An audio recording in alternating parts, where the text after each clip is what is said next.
पापा, आप चिंता मत कीजिए और माँ से कहिएगा मेरा खाना पीना भी अच्छा चल रहा है और पढ़ाई लिखाई भी बहुत अच्छी चल रही है।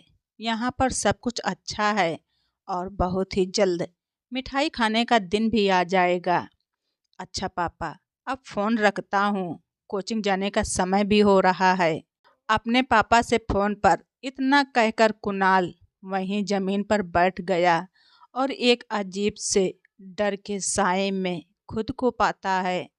तभी बाहर से कुछ आवाज़ें आने लगीं, जिनको सुनकर कुणाल अपने कमरे का दरवाज़ा खोलकर बाहर आकर देखता है कि सभी लोग एक साथ कहीं जा रहे थे।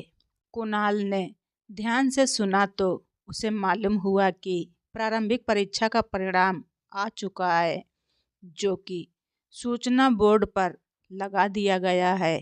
कुणाल ने तुरंत अपने कमरे का दरवाज़ा बंद करके उसने ताला लगा दिया और अपनी साइकिल पर बैठकर अपनी प्रारंभिक परीक्षा का परिणाम देखने के लिए चल दिया। रास्ते में न जाने कितने ख्याल उसके मन में आते और चले जाते। इन सब ख्यालों के बीच उसे कभी माँ पापा तो कभी मोहल्ले के लोगों के चेहरे नज़र आने लगते। इन सब के साथ में उसकी साइकिल सूचना बोर्ड के पास न जाने कब पहुंच गई थी, उसे खुद भी पता नहीं चल पाया था। सूचना बोर्ड के पास बहुत भीड़ थी, कुछ लाइनें बनी हुई थीं। अपना परिणाम देखकर कुछ के चेहरे उदास थे तो कुछ के माथे पर चिंता की रेखाएं उभर रही थीं। कुछ लोगों की आंखें भी गीली हो रही थीं तो कुछ के चेहरे पर मुस्कान थी। इतने सारे चेहरे और इतनी सारी भावनाओं के बीच में कुणाल अपने चेहरे और अपनी भावनाओं को ढूंढ रहा था, मगर एक अनजाना और थोड़ा सा पहचाना हुआ डर भी उसके मन में अपना घर बना रहा था। इसी के साथ में उसकी दिल की धड़कनें भी बढ़ रही थीं। कांपते हाथों से उसने सूचना बोर्ड पर अपना परिणाम देखा, मगर उसे किसी भी लाइन में अपना नाम नहीं मिला। शायद जल्दबाजी में उसने ठीक से नहीं देखा। ऐसा सोचकर वो फिर से परिणाम की लाइन में अपना नाम देखने लगता है, मगर उसे परिणाम की लाइन में अपना नाम नहीं मिला। कुणाल का दिल बैठ गया।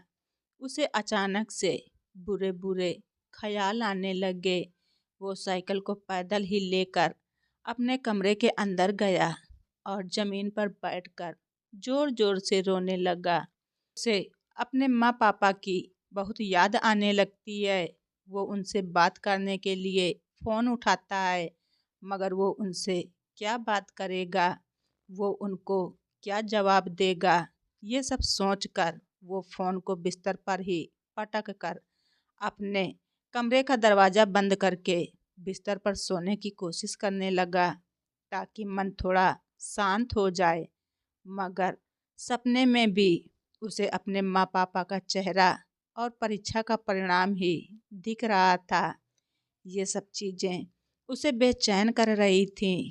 इस बेचैनी के कारण वो पूरी दोपहर किसी पुतले की तरह बेजान ही लेटा रहा।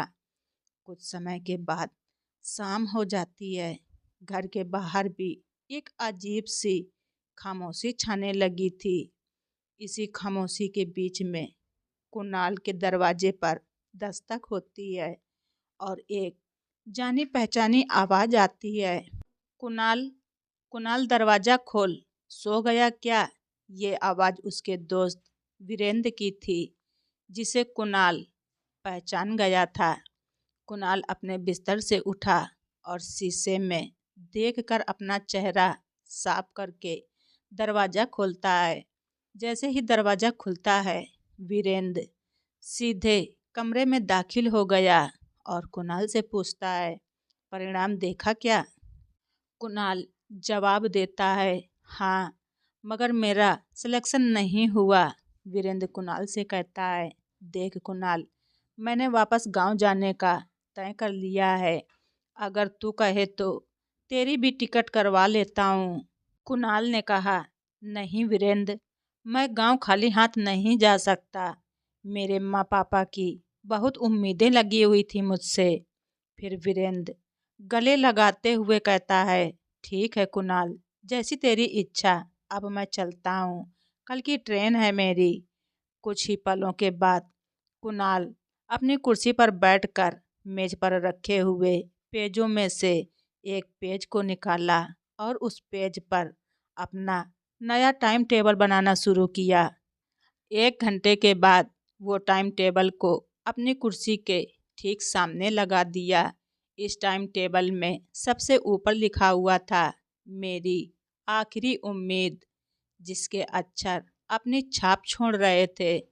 कुणाल ने कुछ महीनों तक सुबह का न तो सूरज देखा था और न ही रात का चांद। उसकी सुबह और रात सिर्फ किताबों के बीच में ही होती थी। इन महीनों में उसने अपनी पूरी मेहनत लगा दी थी। माँ पापा के द्वारा किए गए फोन का भी उसने कोई भी जवाब नहीं दिया था। उधर गांव के लोगों ने उसके बारे में गलत सलत धारणाएं बनाकर रख ली थी और वो सब उसके माँ पापा को ताने मारते थे, बोलते थे, चले थे अपने प्यारे लाडले बेटे को अफसर बनाने। अरे भाई क्या हुआ? अरे भैया, शहर जाकर गलत संगति में पड़ गया होगा, और क्या, निकल गया हाथ से। वो तो वहाँ जाकर उल्टे सीधे काम करने लगा होगा। इन सब तानों को सुनकर कुणाल के माँ पापा को बहुत दुख होता था, मगर वो किसी प्रकार से खुद को इस उम्मीद पर संभाल लेते कि एक दिन उनका बेटा अफसर बनकर उनसे मिलने जरूर इस गांव में आएगा। इस उम्मीद पर वो अपना हर दिन बिता रहे थे।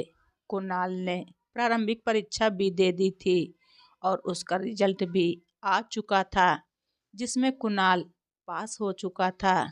अब वो मुख्य परीक्षा की तैयारी में लग गया था। 2 महीनों के बाद मुख्य परीक्षा का दिन भी आ गया। कुणाल ने मुख्य परीक्षा में बहुत ही मेहनत किया था। उसका परिणाम 3 महीनों बाद आने वाला था। इन 3 महीनों में कुणाल को मानसिक बीमारी का अनुभव होने लगा था। मानसिक बीमारी ने कुणाल को पूरी तरह से अपने काबू में कर लिया था। उसे हर समय और हर दिशा में अपने माँ पापा, अपना घर, अपना गांव और अपनी परीक्षा का परिणाम की चिंता सताती रहती। फिर उसने अपनी स्वयं की मदद करने का निश्चय किया। उसने अपनी बीमारी का इलाज करवाने का मन बनाया, मगर इलाज का खर्चा कहाँ से आएगा, क्योंकि पापा को वो कुछ बता नहीं सकता था। उसने एक कोचिंग सेंटर में टीचर बनने का इंटरव्यू दिया और कोचिंग संचालक ने उसे एक मौका दे दिया, जिसे कुणाल ने भी स्वीकार कर लिया। उसने अपने पहले पेमेंट से अपना इलाज करवाया, जिससे कुछ ही हफ्तों में वो ठीक भी हो गया। फिर बाकी महीनों की पेमेंट में से कुछ हिस्सा वो अपनी सेविंग के रूप में जोड़ने लगा। कुणाल अब अपने भविष्य को लेकर चिंतित नहीं था, मगर अपने माँ पापा की आखिरी उम्मीद उसे एक अफसर के रूप में देखने की थी, आज भी उसकी आंखों के सामने आ ही जाती थी। परीक्षा आयोग ने महत्वपूर्ण सूचना में ये सूचना जारी करवा दी कि अब मुख्य परीक्षा का परिणाम 5 महीनों के बाद, अर्थात दिवाली से ठीक 1 सप्ताह पहले जारी किया जाएगा। 5 महीने ऐसे ही इंतजार करते बीत चुके थे। फिर एक दिन कुणाल को पापा का फ़ोन आया तो कुणाल ने कांपते हाथों से फ़ोन उठाया। पापा बोले, बेटा कुणाल, दिवाली आने वाली है, बेटा अपना चेहरा दिखाने ही आ जा। ये दिवाली हमारे साथ में ही मना ले। कोई तुमसे तेरी नौकरी के बारे में कुछ नहीं पूछेगा। बेटा आ जा, बेटा घर आ जा, बस तेरी माँ तेरा इंतजार कर रही है। कुणाल बिना कुछ बोले ही फ़ोन रख देता है। दिवाली के अब 1 सप्ताह बचे थे। आज उसका रिजल्ट आना था। उसकी धड़कनें बढ़ने लगी थीं। अखबार पर अपनी फ़ोटो देखकर कुणाल खुशी से नाचने लगा, क्योंकि उसने टॉप किया था। वो अब अफ़सर बन चुका था। उसने अपना सारा सामान पैक करके अपने गांव पहुंच गया। ये खबर पूरे गांव को पता चल गई और पूरा गांव उसके घर के बाहर खड़े होकर उसकी तारीफ करता है। ये सब देखकर उसके माँ पापा की आंखों में आंसू आ गए। बेटे को अफ़सर बनाने का सपना जो पूरा हो गया था, कुणाल के मेहनत के साथ साथ माँ पापा के आशीर्वाद और उम्मीदें थीं, तो कुणाल कैसे सफल ना होता। और कुणाल ने भी खूब मेहनत करके अपने माँ पापा का नाम रोशन किया था। तो दोस्तों, आप सभी लोगों को हमारी ये स्टोरी कैसी लगी कमेंट बॉक्स में ज़रूर लिखें। चैनल पर नए हैं तो सब्सक्राइब करना ना भूलें। धन्यवाद। रिचा वॉइस।